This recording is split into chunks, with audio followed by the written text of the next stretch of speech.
नमस्कार प्रिय विद्यार्थियों। 20,000 के 20,000 विद्यार्थी जो आरएस मेंस देने वाले थे 25 और 26 को, वो वास्तव में ही तकलीफ में हैं। तकलीफ दो प्रकार की है। या तो ये एग्जाम हो जाती तो निश्चित रूप से 10,000 से लेकर 15,000 विद्यार्थी खुश होते।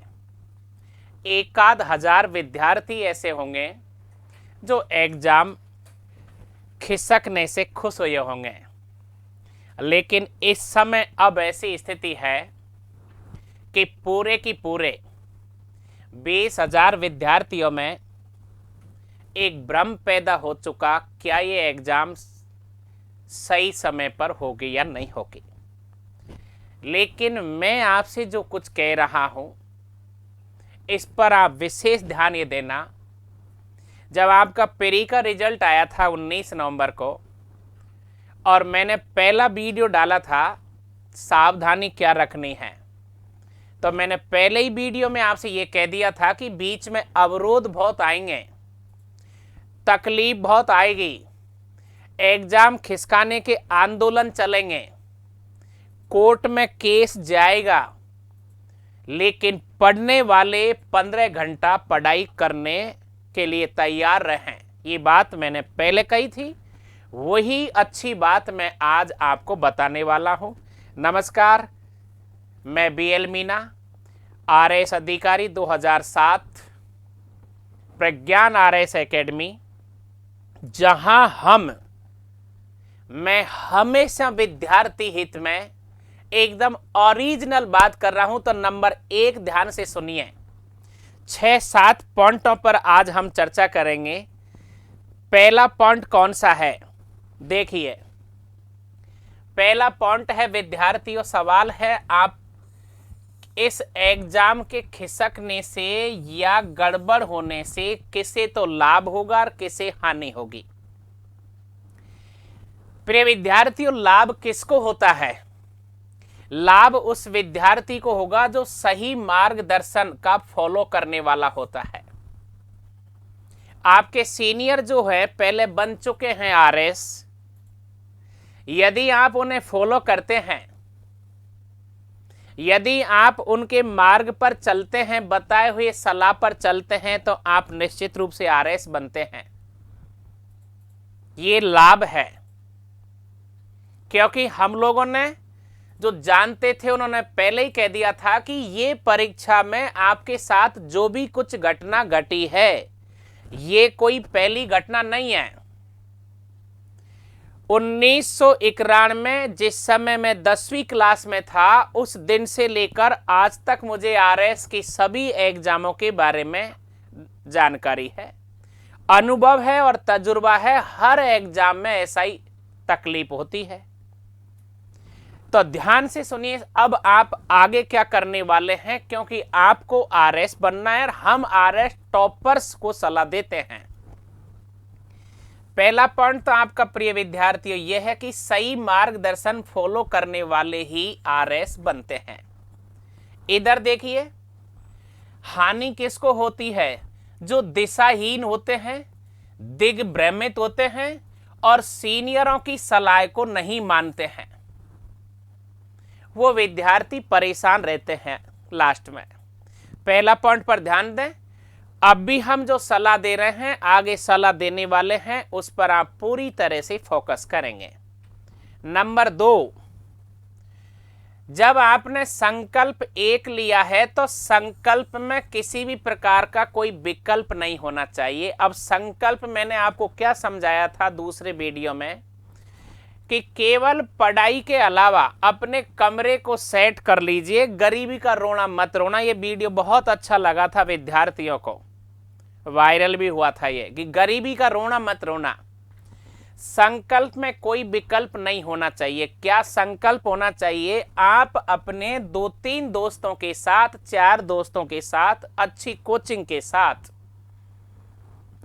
आराम से अपने कमरे में रहें, इधर उधर की कोई बात पर ध्यान नहीं दें। वो लाभ में रहते हैं, प्रतिदिन आप 12 घंटे से 14 घंटा पढ़ाई करें, बस आपको समय ही नहीं मिलेगा। बहुत बढ़िया नींद आती है। नींद सर्वाधिक किसको आती है? जो अच्छी पढ़ाई कर लेता है। लाभ और हानि बता रहा हूं। देखिए, हानि किसको होती है? आंदोलनकारियों की एवं न्यायालय की खबर पर टकटकी लगाए रखते हैं, दिन में 20 बार मोबाइल खोलते हैं, आंदोलन में क्या चल रहा है, न्यायालय में क्या पैरवी हो रही है। तो प्रिय विद्यार्थियों, जिनको आरएस बनना है वही मुझे फॉलो करेंगे। ये आंदोलन आगे भी होते रहेंगे, क्योंकि इस राजस्थान में अब आंदोलन जीवियों ने जन्म ले लिया। हर एग्जाम में आंदोलन खड़े करते हैं और न्यायालय में चाहे कोई सा भी कैसी भी परिस्थिति हो, हमेशा रिट लगती रहती है और लगेगी और चलेगा। तो आप पढ़ने वाले, चाहे ये परीक्षा कभी हो, आरएस तो आपको बनना है, परीक्षा कभी हो, आरएस आपको बनना है। आप इनको काटते रहें, क्योंकि आपको हानि नहीं उठानी है। आज के बाद नहीं तो आंदोलन पर ध्यान दें, नहीं न्यायालयों की बात पे ध्यान दें। लगातार पढ़ते रहें। क्यों पढ़ते रहें? क्यों आवश्यकता है ज्यादा पढ़ने की, जो बताता हूं अगले पॉइंट में। देखिए, अब सवाल सबसे बड़ा कौन सा है? इस तरह के जब आंदोलन होते हैं और न्यायालय में जब इस तरह एकल पीठ क्या निर्णय देती है, डबल पीठ क्या निर्णय देती है, सुप्रीम कोर्ट तक और जाते हैं, क्योंकि इधर उधर से फंडिंग हो जाती है, पैसा विद्यार्थी इकट्ठे कर लेते हैं नेता नांगड़ाओं से। तो सबसे बड़ी समस्या है नौकरी करने वाले विद्यार्थी जो हैं, नौकरी जो करते हैं। कोई उड़ीसा से आया, हमारे यहाँ पर 2 विद्यार्थी उड़ीसा से आए हैं और एक विद्यार्थी रेलवे में ग्रुप डी में हैदराबाद में नौकरी करता है। अब उड़ीसा से जो विद्यार्थी आए हैं वो कह रहे हैं कि सर हम क्या करें, वापस नौकरी पे जाएं या नहीं जाएं, मेडिकल का क्या करें।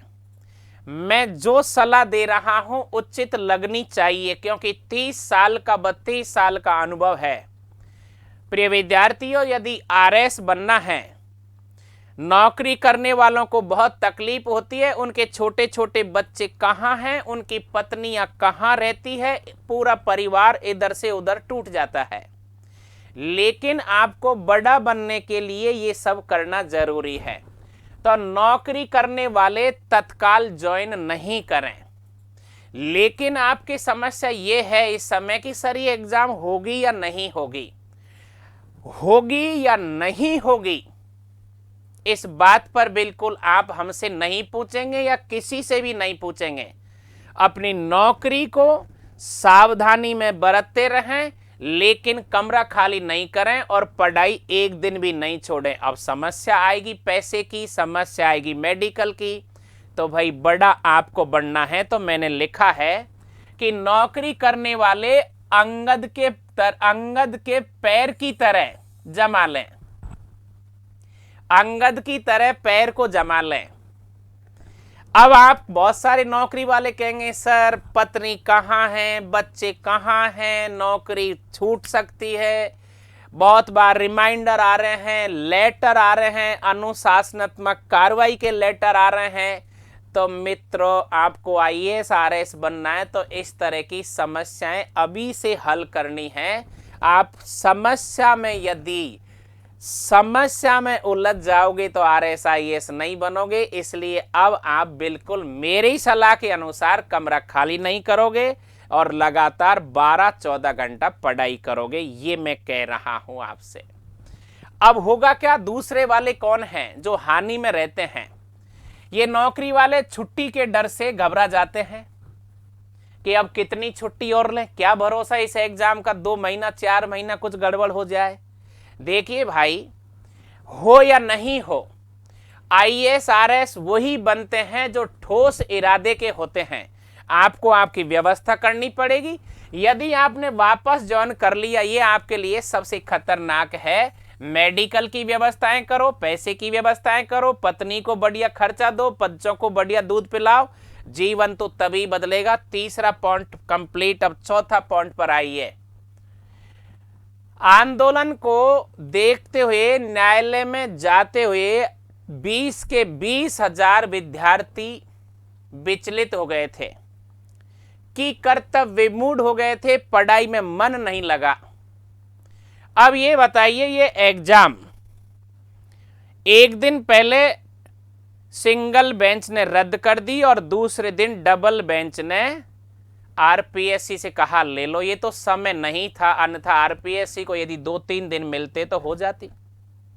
लेकिन जिन्होंने 20-20 दिन से पढ़ाई छोड़ दी थी, जो मैंने पहले कहा था फर्स्ट वीडियो में कि कभी ध्यान मत देना, विचलित मत होना, फिर क्या होता बोलो, एग्जाम हो जाती है। ऐसे कुछ नहीं कर सकते आंदोलन वाले, कुछ नहीं कर सकते। सरकार के हाथ लंबे होते हैं, देखा ना आपने, दूसरे दिन डीबी ने ऑर्डर कर दिया ना।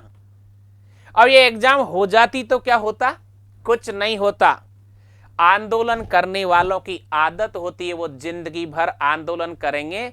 आपको बता रहा हूं, थोड़ी देर बाद अगला पॉइंट ऐसा आएगा जिसमें आपको मजा भी आने वाला है। तो देखिए माय डियर, प्रतिदिन पढ़ाई करने वाले अपनी रणनीति में कभी परिवर्तन नहीं करें। 12 से 14 घंटा डेली पढ़ते रहें, कतई फालतू की बात नहीं करें मूर्खों से।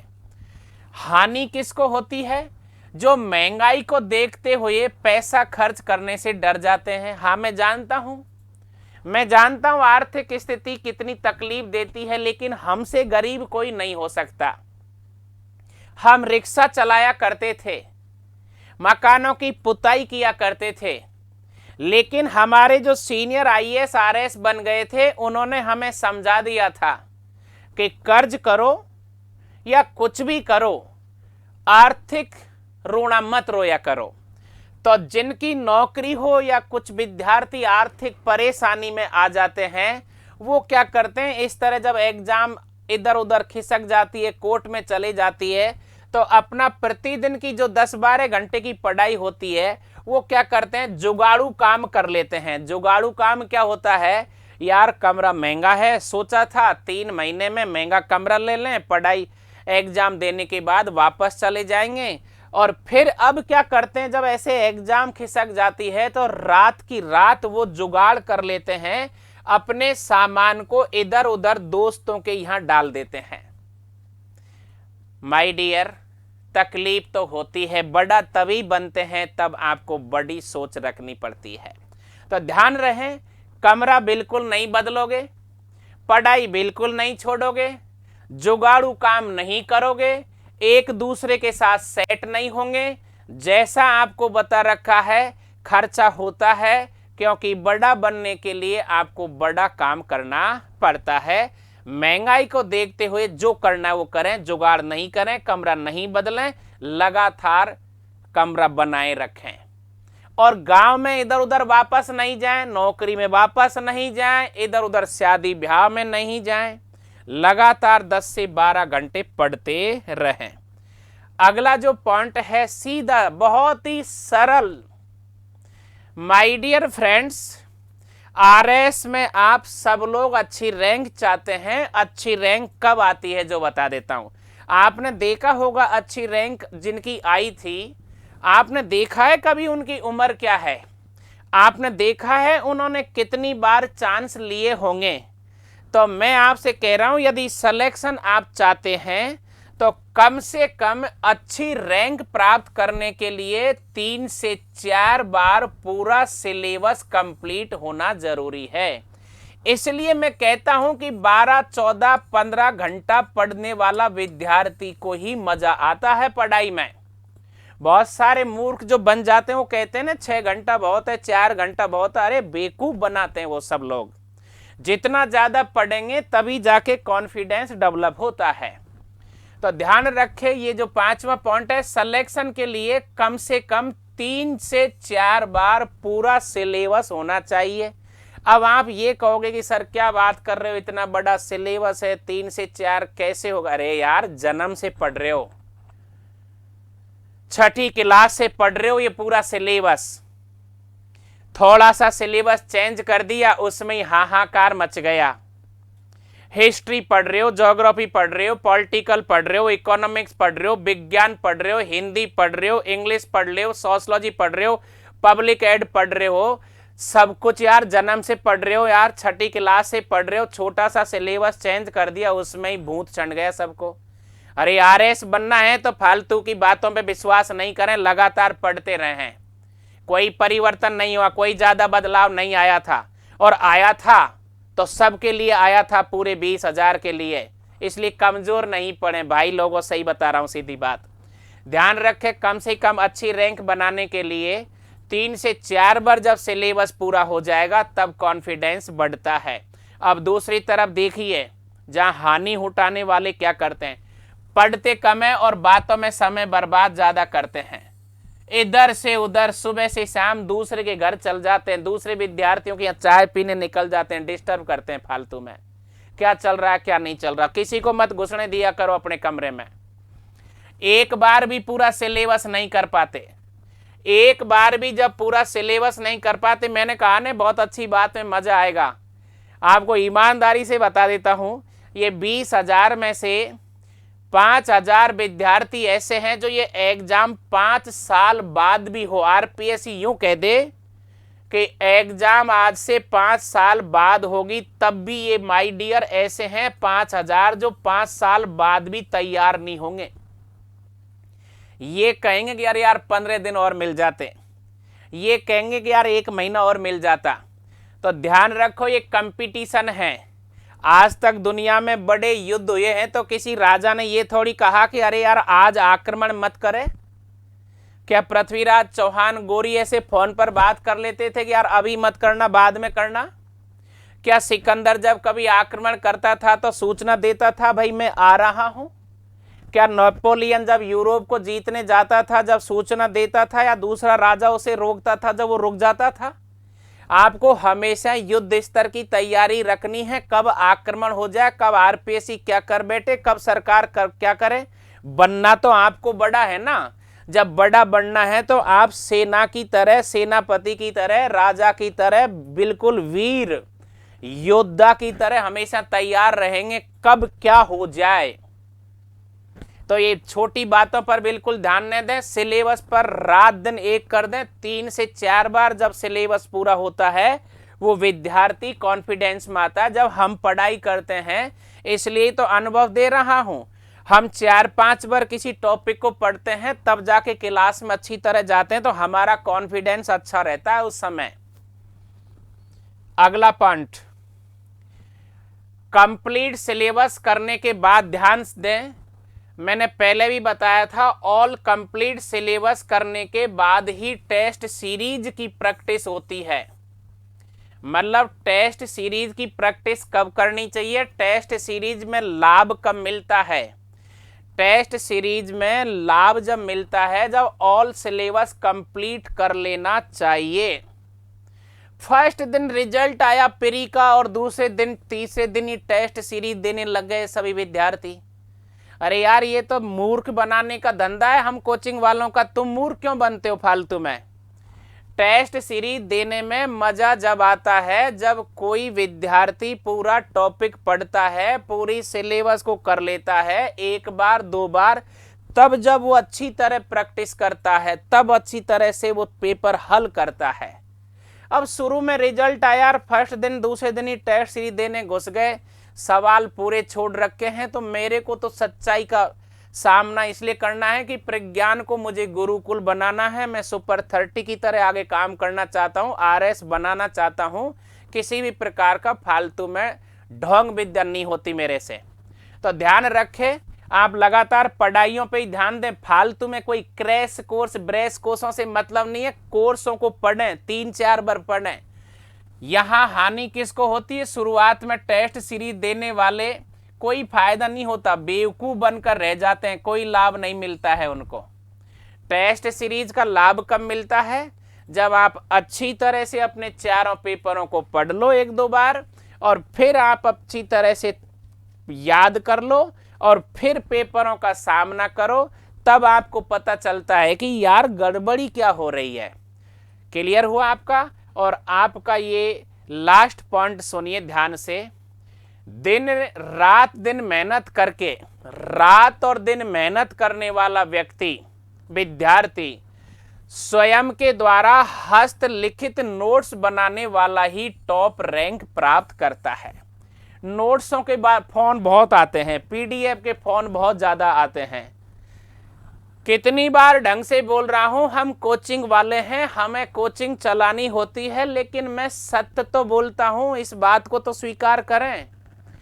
जब तक हस्तलिखित नोट्स कंप्लीट पेपर का हर सब्जेक्ट का स्वयं के द्वारा विद्यार्थी बनाएगा नहीं, दूसरे के नोट्सों के इतने गट्ठे बांध लेते हैं टेबल पर, हानि होती है। तो अब जुट जाइए, परीक्षा जाए कैसे ही हो। अब कोई कहे 1 महीना ही रहा है साहब, अरे भाई इस मौसम इतना अच्छा है कि आप 16 घंटा पढ़ सकते हो, अब नोट्स अच्छे और बना सकते हो। अच्छी तरह से डूब जाइए 16 घंटा 15 घंटा।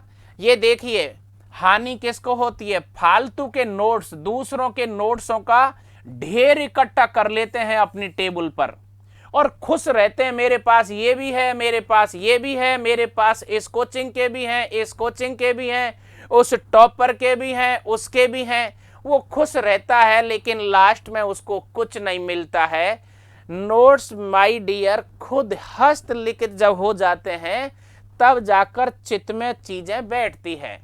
RSIS की कितनी भी अपन तैयारी कर लेते हैं, लेकिन फिर भी सवाल ऐसे आते हैं घुमा करके, क्योंकि आपको पता चल गया अब तो कि ये पेपर बनाने वाले जो एक्सपर्ट होते हैं, जिन्हें अपन एक्सपर्ट कहते हैं, अब बताओ आपको पता तो चल ही गया वो एक्सपर्ट तो है ही नहीं है।